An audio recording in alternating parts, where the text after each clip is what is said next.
You won't die. You won't die. No. You will not die.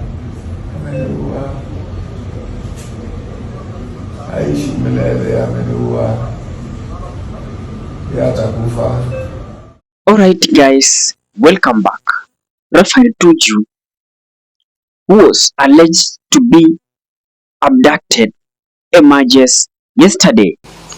It is good to see you alive and well, and our hope and prayer is that all matters that may have given birth to this will be litigated in court and dealt with in accordance with the law. Thank you very much. Well, PLO has spoken, and we are in complete agreement. We thank God that our brother is alive and well. And we know Rafael Tuju, and we know what he has gone through.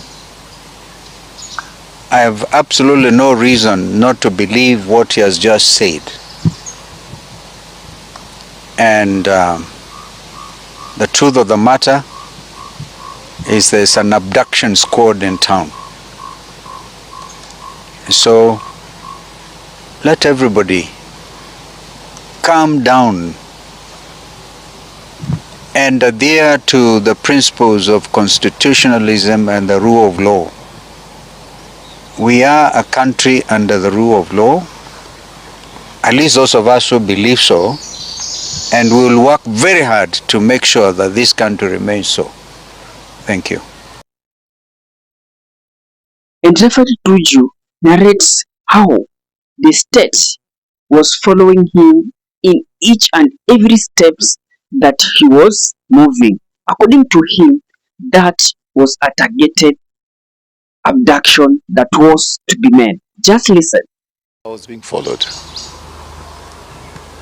because it's easy to know when you're being followed. You drive, you slow down, they slow down, you overtake, they try to overtake. And after that incident, of course, I reported to Karen police station, and the reference OB that's on Friday is 21/21/03/2026. And I did explain to them that I was a little bit concerned and worried that I'm being followed. Unfortunately, on Saturday evening, I was supposed to be going for an interview at Ramogi Radio. I'd made a commitment to go there. Then again, the same vehicle, a Land Cruiser, and this time a little bit more concerning, the vehicle didn't have plate numbers. And having experienced last week when close to 20 police Land Rovers came to my premises, and some of them didn't have plate numbers. So I got very worried. I happened to have my aide next to me, but I was the one driving. I tend to drive myself very often. And by the time I reached Karen roundabout, they really closed in. And now they're definitely making sure that back to back with me. So fortunately, I know Karen well. I branched into Nandi Road. They were not able to branch into Nandi Road. If you go, you can see how that road is structured there. So it meant that they either had to turn and face the oncoming traffic to follow me, or they had to go around. That's how I lost them. Of course, I went into some roads within Karen, and I realized that since I was being followed, I'd already reported to the police. I abandoned the vehicle there. I want to thank Kenyans, but I also especially want to thank a family in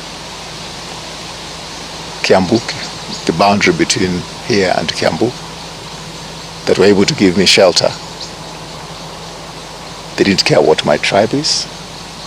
They just saw me as a human being until yesterday past midnight when I was able to come here. And after Tuju has narrated to us what was waiting for him, so that he decided now to take away, or rather in any other way tunaweza sema akajaribu jinsi awezavyo kutoroka so that he can save his life not to fall in hands of abductors.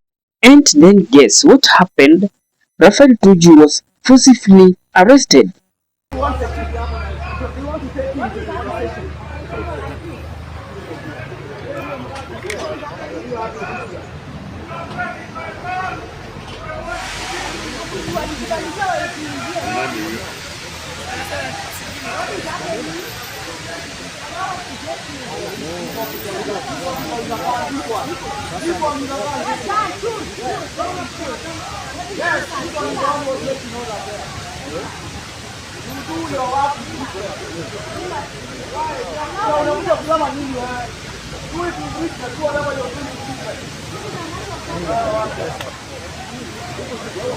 This is not your country, my friend. It's not your country.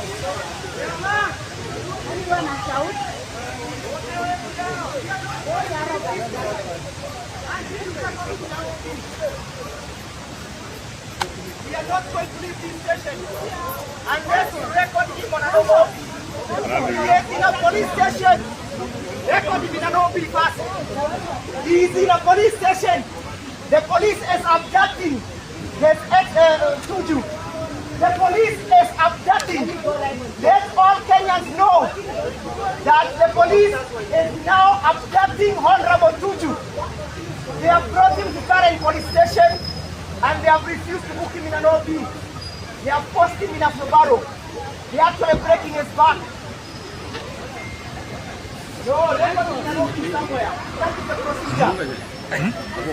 Let us in an OB.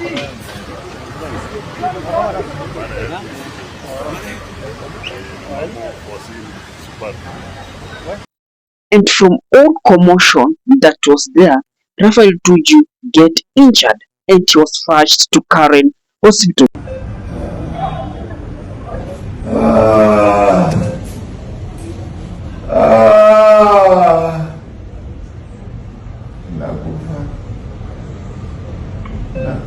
You won't die. You won't die. No. You will not die.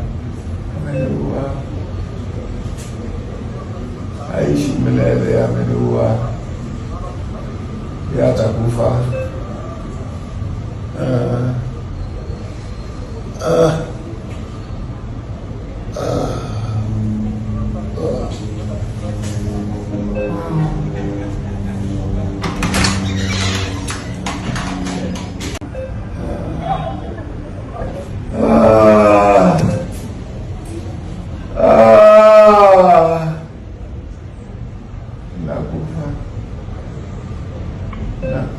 You won't die. You won't die. No. Ameniua. You will not die. Ameniua. Aishi milele, ameniua, yatakufa.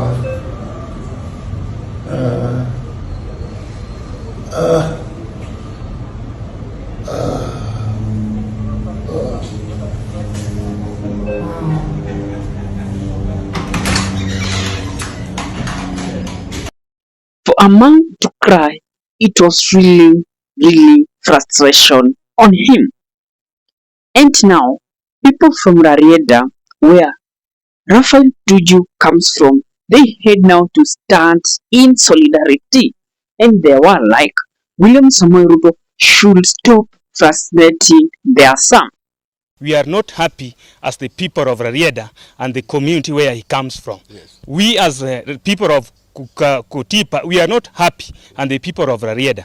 The government, the people, we are now speaking of broad-based government.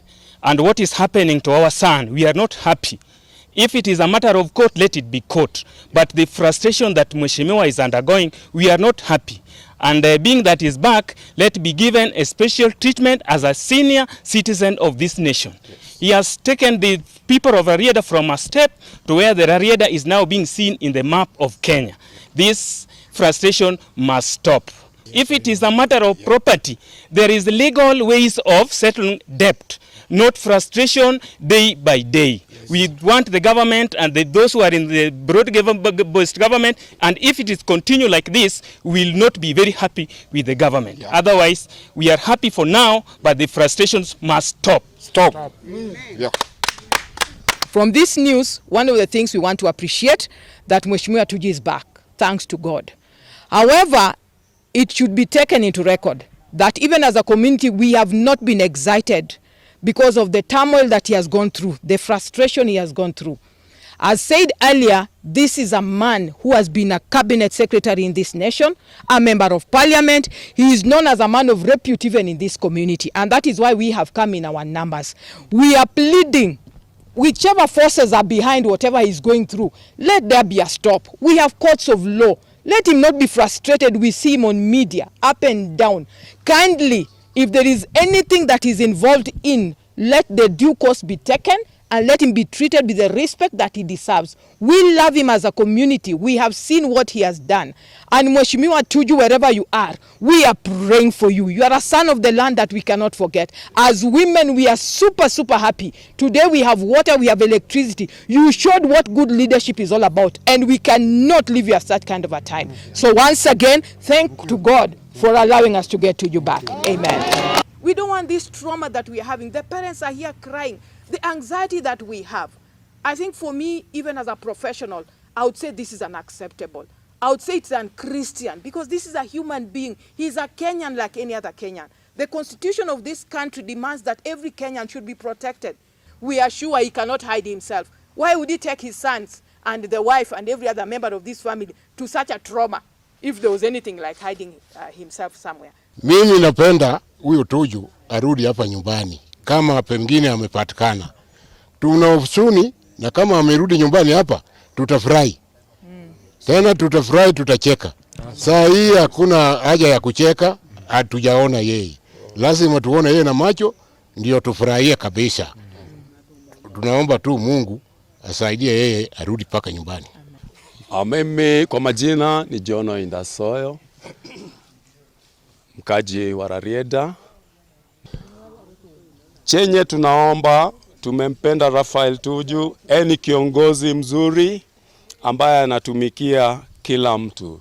Tunaomba sana, kama mwana Kenya mimi namuomba president wangu Ruto, msaidie Tuju kwa njia yoyote ambaye inaweza kuleta suluhu kwa hii maneno ambaye inavutana ya tunasikia Dairy Limited, tunasikia East African Building Bank, vitu kama hizo ambaye mali wamemfinya naye ifunguliwe, ile njia ya sheria itumike. And now guys, in case this is your first time coming across us, kindly please consider subscribing to this channel. And for those who normally support this channel, and if you wish to be one of them, kindly please use the number that you are seeing on your screen. On my end, I will appreciate greatly. Now guys, why is the life of Rafael Tuju in danger? We all understand that all these dramas that Rafael is facing, it is linked to the loan that he took. Some say that aache kupiga kelele, alipe loni alichukua. But now, let me ask you this simple question, and kindly please guys also help me to answer in comment section. If I took a loan, and I talk about yesterday, then it happened that I'm not in position to pay that loan, why am I being subjected to the government pressure? Why should the government chip in the name of trying to push me to pay that loan? I think in most of cases, these things go to the firm that lended you this money. If really Rafael Tuju took this loan from the government, it is acceptable. But when he took from any other farm, is it that farm that now will occasion what they normally, so that that farm can now occasion what we normally call auction, so that they can come and took what it belongs to him. Sasa mbona serikali wanaingilia ndani? That is now the main question that we ought to answer in this question. That is now the main question that we ought to answer in this video. Now that the matter has been politicized, we are now trying to see that the Luo leaders are just quiet, doing their own. Only Oburu who spoke about it na kanyamaza. But now William Samoei Ruto is in his own backyard, was in Luo Nyanza yesterday, and all leaders are not even safeguarding their own, who is now facing the government pressure. They're just singing tutam yenyewe, power can make some people to be blind. And actually it has been proven from the people of Luo Nyanza, even though Rigathi Gachagua lectured them, but still we cannot even talk about it. We are all waiting to see which case Tuju will answer in court today. Our eyes are just waiting to see. As I say that, what is the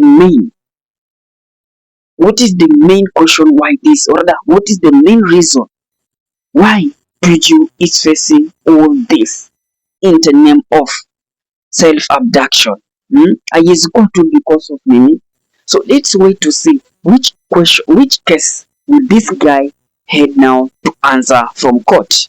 You know, the government will try to craft some of the cases to him, but let's wait and see. If these things just now align to the alleged abductions, the false publication, then it is clear that this guy is being witch hunt politically.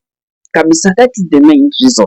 There is no any other thing that you can say Tuju committed to this government. No, it's only that Ruto is now ensuring that whoever in any other region that will now rise to be a headache come 2027, the guy is ensuring that anasafisha kabisa. But where I say it, the guy is losing, even though that might be the main reason why Tuju is being witch hunt. But now this thing is now giving him sympathy. William Ruto is now growing this guy in something that they cannot even be able to contain in Luo Nyanza. And I think if I were Tuju, ningetoka kule, then what I could have done, ningeenda kule kwetu Rarieda, and to ensure that anything pertaining 1-2 term inatolewa in that area. Even though it is now supporting Owalo, I may also opt to support him, so that at least William Samoei Ruto votes in Luo Nyanza should now be suppressed completely. Should now be suppressed completely. What is your thought, guys? Why do you think, or rather ni kitu gani kinafanya this guy is facing all this frustration? Drop your thought in comment section. I'll be doing my best to read it and giving you response. And in case, guys, this is your first time, as usual, have come across us, kindly please don't finish this video without subscribing to this channel. And to that, peace and love.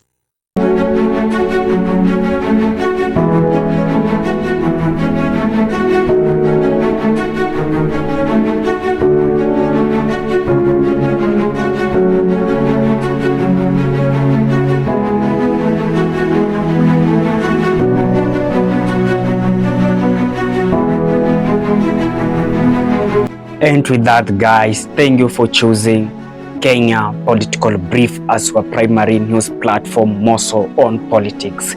Kindly please share this video to a friend.